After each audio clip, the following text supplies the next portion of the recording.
चलिए, जय हिंद साथियों, नमस्कार। मैं देवराज कुमार आज आपके लेके आ गया हूँ राम नाम बिनु बिरथे जगी जन्मा का ऑब्जेक्टिव क्लास। हाँ, आज ऑब्जेक्टिव है कुछ जो करा देंगे। मेरा कल वाला क्लास था राम नाम बिनु बिरथे जगी जन्मा, वो पूरा बता दिए थे। उसमें से कुछ ऑब्जेक्टिव है वो भी बता देते हैं, है ना। लास्ट में सब्जेक्टिव भी बता देंगे। तार कर लेते हैं सीधा। चलिए बढ़ते हैं डायरेक्ट अपना ऑब्जेक्टिव पर। आइए, सबसे पहला क्वेश्चन निकल के आता है कि सिख धर्म का प्रवर्तन किसने किया। सिख धर्म का प्रवर्तन किसने किया? तो हम आपको कल यहाँ पर बताए थे कि सिख धर्म के संस्थापक कौन हैं।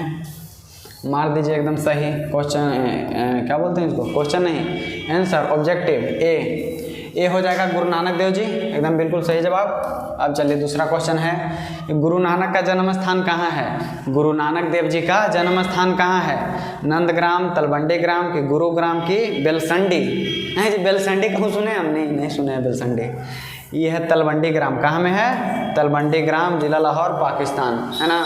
चलिए अगला क्वेश्चन पर चलते हैं। अगला अपना है कि गुरु नानक का जन्म स्थान कहा जाता है। गुरु नानक जी के जन्म स्थान को अब क्या कहा जाता है, वो क्वेश्चन है। गुरुग्राम, गुड़गावा, है ना। गुरु साहेब की नानक ग्राम की नानकाना साहब, है ना। देखिए ये चारों में से क्या कहा जाता है, जो बताइए। अब ये चारों में से कहा जाता है नानकाना साहब। क्या कहा जाता है? नानकाना साहब कहा जाता है। अब चलिए अगला क्वेश्चन पर। गुरु नानक के पिता कौन थे? गुरु नानक के पिताजी कौन थे?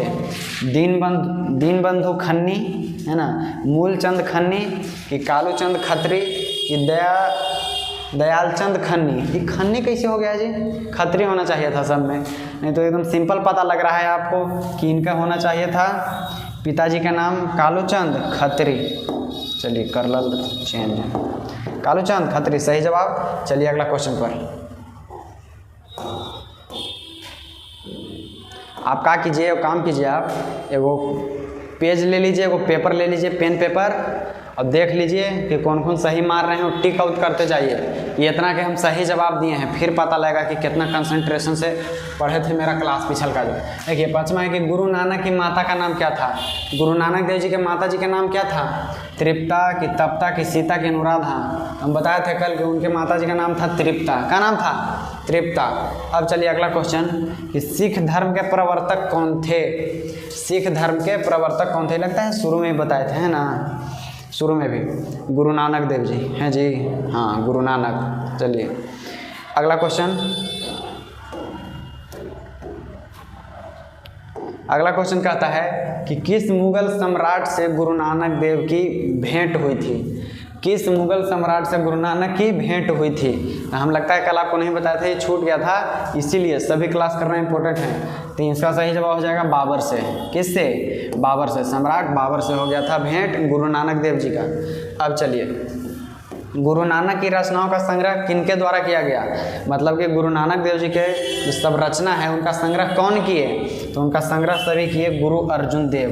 गुरु अर्जुन देव किए, ठीक है। अब चलिए अगला क्वेश्चन पर। हाँ, गुरु नानक देव की रचनाओं का संग्रह किस नाम से प्रसिद्ध हुआ? गुरु नानक देव की जो संग्रह है वो किस नाम से प्रसिद्ध हुआ? जो गुरु अर्जुन देव किए थे अभी बताए पिछला, तो हुआ साहिब ग्रंथ कि गुरु ग्रंथ साहिब, है ना, कि गुरु ग्रंथावली। बताइए, ये हुआ था जाके प्रसिद्ध गुरु ग्रंथ साहिब के नाम से। ऑप्शन नंबर सी सही जवाब हो जाएगा यहाँ पर। अब चलिए अगला में कि गुरु नानक की रचनाओं का संग्रह किस वर्ष हुआ था। गुरु नानक की रचनाओं का संग्रह किस वर्ष हुआ था? तो इसका सही जवाब हो जाएगा क्वेश्चन आंसर नंबर बी, मतलब कि 1604 ईस्वी। 1604 ईस्वी में हुआ था। अब चलिए अगला क्वेश्चन पर चलते हैं। पानी मिलेगा क्या? नहीं मिलेगा, ठीक है, पानी भी नहीं मिलेगा। अब चलिए अगला, गुरु नानक देव ने क्या कहते हुए अपने प्राण त्याग दिए। गुरु नानक देव जी क्या कहते हुए अपने प्राण त्याग दिए, शरीर तो छोड़ दिए। देखिए, हे गुरु कि वाहे गुरु, हे ईश्वर कि सतगुरु। वो कहे कि वाहे गुरु और अपने प्राण त्याग दिए। लीजिए Waheguru, question answer number B, option number B. अब चलिए, नानक देव ने जगत का सार किसे कहा है। मतलब कि नानक जो गुरु नानक देव हैं जगत में किस चीज़ को सबसे अच्छा बताएं? जगत का सार। धनार्जन को कि सांसारिक सुख को कि पूजा पाठ को कि हरि कीर्तन को। देखिए जो गुरु नानक थे न संसारिक सुख को बोलते थे जगत का सार, न धनार्जन को, न पूजा पाठ को, वो करते थे खाली सपोर्ट हरि कीर्तन के, बाकी सब के विरोधी थे वो, है ना। चलिए अगला क्वेश्चन पर, आंसर नंबर हो जाएगा इसका डी सही जवाब। चलिए आगे।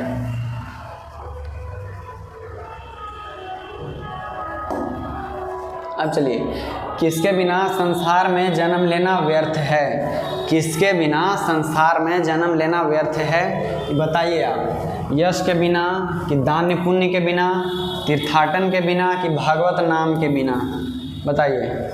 इसका सही जवाब हो जाएगा जो गुरु नानक देव जी बोले थे कि भागवत नाम के बिना, राम नाम बिनु बिरथे जग जन्मा, है ना। भागवत नाम के बिना हो जाएगा सही जवाब। अब चलिए 14वां है अपना कि इसका तो डी हो जाएगा। ब्रह्म का निवास स्थान कहाँ है? ब्रह्म कहाँ निवास करते हैं? ब्रह्म निवास करते हैं मंदिर में कि जंगल में कि तीर्थ यात्रा वहाँ होता है वो जहाँ कि संत के हृदय में, यानी कि बढ़िया आदमी के हृदय में। बताइए इसका सही उत्तर हो जाएगा संत के हृदय में, कि जिसके अंदर लोभ मोह माया क्रोध काम के वासना न हो, उनके अंदर ब्रह्म का निवास होता है, भगवान का निवास होता है ना। चलिए इसका सही जवाब हो जाएगा ऑप्शन नंबर डी। अब चलिए नेक्स्ट,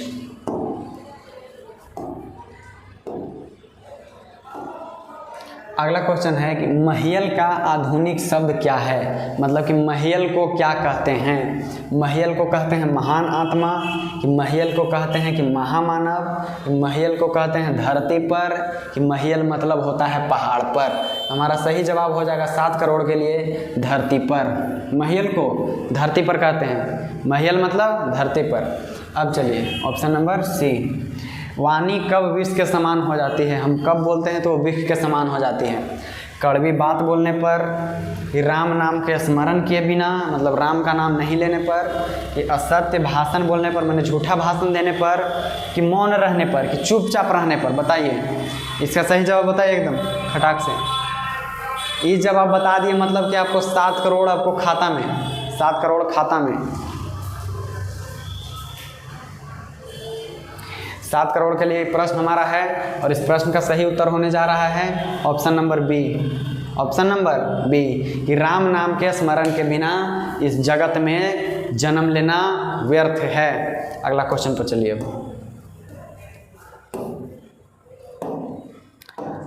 कहते हैं कि हरि रस किसे कहा गया है?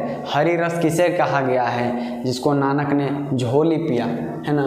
तो वनस्पति रस को, वनस्पति के रस को हरि रस कहते हैं? नहीं। संसारिक रस को क्या बोलते हैं? हरि रस कहते हैं। मतलब कि कोई ऐसा काम कर रहे हैं संसार में जिससे बहुत मज़ा आ रहा है, उसको हरि रस कहते हैं? नहीं। ब्रह्मानंद को कहते हैं, कि मधुर रस को, कि मीठा कोई रस को कहते हैं? इसका सही जवाब हो जाएगा ऑप्शन नंबर सी, कि ब्रह्मानंद। ब्रह्म की जो भक्ति करने में आनंद है, ब्रह्म का जो नाम लेने में आनंद है, उसी को हम हरिरस कहते हैं। अब चलिए 18 नंबर पर, निर्गुण गुरु नानक किस भक्ति धारा के कवि हैं? गुरु नानक किस भक्ति धारा में चलते हैं, किस भक्ति धारा के सपोर्ट करते हैं? निर्गुण भक्ति धारा, कि सगुण भक्ति धारा, कि सरस भक्ति धारा, कि ब्रह्मानंद भक्ति धारा? बताइए, एकदम शुरू में बताए थे कल आपको।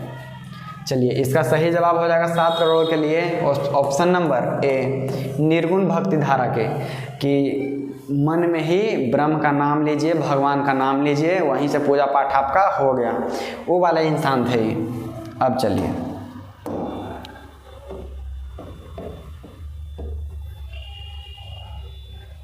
गुरु नानक ने प्रचार किया, गुरु नानक जी ने प्रचार किया, किस चीज़ का प्रचार किया?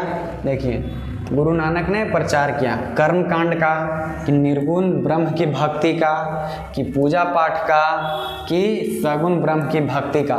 तो अभी हम पिछला क्वेश्चन में बताए थे कि वह निर्गुण ब्रह्म की भक्ति के प्रचार किए, निर्गुण भक्ति मार्ग पर चले, है ना, निर्गुण भक्ति मार्ग के। तो ऑप्शन नंबर बी हो जाएगा सही जवाब। चलिए, बड़ी गर्मी है जी।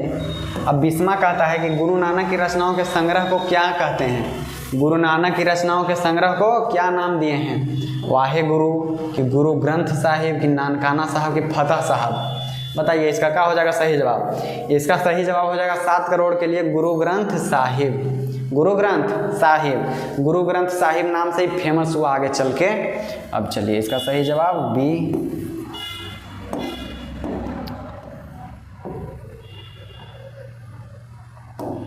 अब लास्ट में ज़रूर आप कमेंट कीजिएगा कि हाँ अगर 20 क्वेश्चन था तो हम कितना इसमें से सही कर पाए हैं, है ना? अब ज़रूर कमेंट करके बताइएगा। तो चलिए 21वां है कि आशा दीवार किसकी रचना है? आशा दीवार गुरु गोविंद सिंह की रचना है कि अर्जुन देव की कि तेग बहादुर की कि गुरु नानक जी की? बोलिए, ये हो जाएगा गुरु नानक देव जी। डी नंबर अपना सही ऑप्शन हो जाएगा। अब चलिए अगला क्वेश्चन है 22 नंबर की, गुरु नानक का जन्म कहाँ हुआ? इनका जन्म कहाँ हुआ? तो आइए, लुधियाना में कि राजस्थान में कि नानकाना साहब में, गुजरात में? अरे एकदम इतना सिंपल दिया है क्वेश्चन, क्या कहें, नानकाना साहब में। कहाँ में? नानकाना साहब में हुआ है। अब चलिए 23 नंबर है, हरिरास किसकी कृति है? हरिरास किसकी कृति है? मैंने कि जो हरिरास है ना, कोई कहानी है, वो कौन लिखे हैं? वो लिखे हैं गुरु नानक जी। कौन? गुरु नानक जी। हम कल कृति बताए थे। चलिए, गुरु नानक का जन्म कब हुआ था ये बताइए। एकदम आ जाता है ये क्वेश्चन है, आता है जन्म, ये सब पूछ देता है ज़्यादा। बताइए, इनका जन्म हुआ था 1469 ईस्वी में। 1469 ईस्वी में। ऑप्शन नंबर सी, ई नहीं सी, इसका ए। अब चलिए अगला कहते हैं कि गुरु नानक का जन्म कहाँ हुआ? कि गुरु नानक जी का जन्म कहाँ हुआ? अयोध्या उत्तर प्रदेश में, कि दुर्गा मध्य प्रदेश में, कि अमृतसर पंजाब में, कि तलवंडी लाहौर में? एकदम सिंपल है, तलवंडी लाहौर में। ऑप्शन नंबर डी हो जाएगा अपना सही जवाब, तलवंडी लाहौर में। अब देखिए 26 नंबर, गुरु नानक के पिताजी का क्या नाम था? अरे तो शुरू में लगता है कि पूछ देते हैं, है ना? गुरु नानक के पिताजी का क्या नाम था? गुरु तेग बहादुर कि अब कलर चेंज करते हैं, मन न लग रहा है एकदम। गुरु तेग बहादुर कि गुरु अर्जुन देव कि कालूचंद खत्री कि लालचंद खत्री? सही जवाब हो जाएगा बी आंसर, कालूचंद खत्री, गुरु नानक देव जी के पिताजी का नाम। अब चलिए बी नहीं, एक मिनट बच गया, सी। ऑप्शन नंबर सी हो जाएगा सही जवाब। चलिए आगे। अब बताइए कि गुरु नानक देव जी की माता जी का क्या नाम था? जो गुरु नानक देव जी हैं उनके माता जी का क्या नाम था? सुशीला, तृप्ता, सुलक्षणी की तृप्ति? बताइए, उनके माता जी का नाम था तृप्ता। माता जी का नाम तृप्ता, बी आंसर सही हो जाएगा। चलिए 28 है अपना कि सुलक्षणी कौन थी? सुलक्षणी कौन थी? गुरु नानक देव की बहन, की माँ, की मौसी, की पत्नी? इसका सही जवाब हो जाएगा पत्नी। इसका सही जवाब पत्नी हो जाएगा, ऑप्शन नंबर डी। अब चलिए अगला क्वेश्चन पर।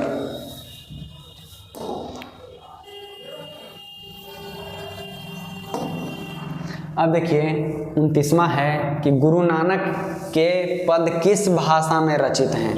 मतलब कि ये जो अपने पद लिखे वो कौन सी भाषा में लिखे? आइए बताते हैं आपको। हिंदी मिश्रित ब्रज भाषा में, कि अरबी मिश्रित ब्रज भाषा में, कि पंजाबी मिश्रित ब्रज भाषा में, कि तमिल मिश्रित ब्रज भाषा में? इसका सही जवाब हो जाएगा 7 करोड़ के लिए कि पंजाबी मिश्रित ब्रज भाषा में। काहे कि उधर पंजाब में ही उनका जन्म हुआ था, इसलिए वो शुरू से पंजाबी बोलते थे और मिश्रित ब्रज भाषा में मिला के अपने पद लिखे। अब चलिए कीप करके, गुरु नानक के जन्म स्थान को क्या कहते हैं? जो गुरु नानक देव जी जहाँ जन्म लिए उस स्थान का नाम क्या पड़ गया? उस स्थान का नाम पड़ गया नानकाना साहब। कहाँ? नानकाना साहब नाम पड़ गया। आगे चलेंगे अब अपना क्वेश्चन पर। नानकाना साहब कहाँ अवस्थित है? नानकाना साहब अभी कहाँ में है? भारत में कि पाकिस्तान में कि श्रीलंका में कि नेपाल में? बताइए, कल ही बताए थे आपको 1947 वाला बात, मतलब कि पाकिस्तान में है अभी नानकाना साहब। चलिए 28 नहीं 32, गुरु नानक की रचना है, इनमें से कौन सी रचना है जो गुरु नानक देव जी किए हैं? देखिए, सोहिला की, जप्पू जी की, आशा दीवार की, इनमें से सभी? एकदम सिंपल है, तीनों किए थे, सभी किए थे। ऑप्शन नंबर डी हो जाएगा सही, है ना? ये सब तो वही लिखे थे भाई, यहू वही लिखे थे, तीनों वही लिखे थे, मैंने कि सब वही लिखे थे। अगला चलिए क्वेश्चन अपना। गुरु नानक ने किन्हें सम्मान दिया? कहते हैं कि गुरु नानक ने किन्हें सम्मान दिया। अब बताइए, कविता को, लेखन को, स्त्री को कि पुरुष को?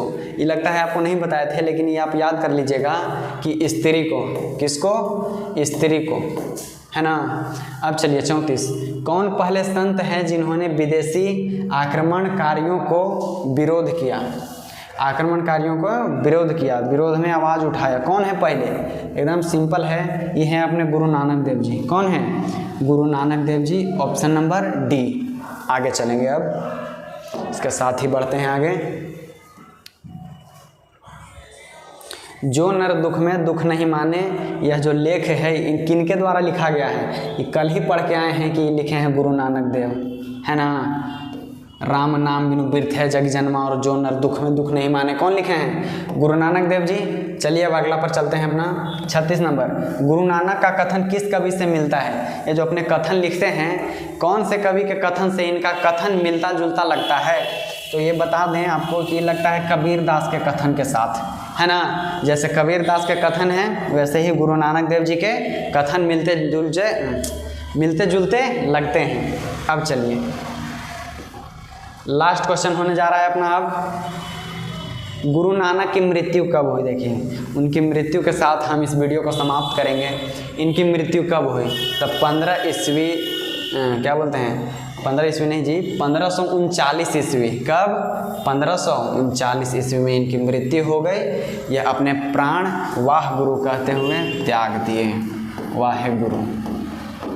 और पंजाब में जो लोग रहते हैं वो हमेशा कहते हैं कि वाहे गुरु जी दा खालसा और वाहे गुरु जी दी फतेह, जरूर कहते हैं। चलिए आज के लिए इतना ही, मिलते हैं अगले वीडियो में।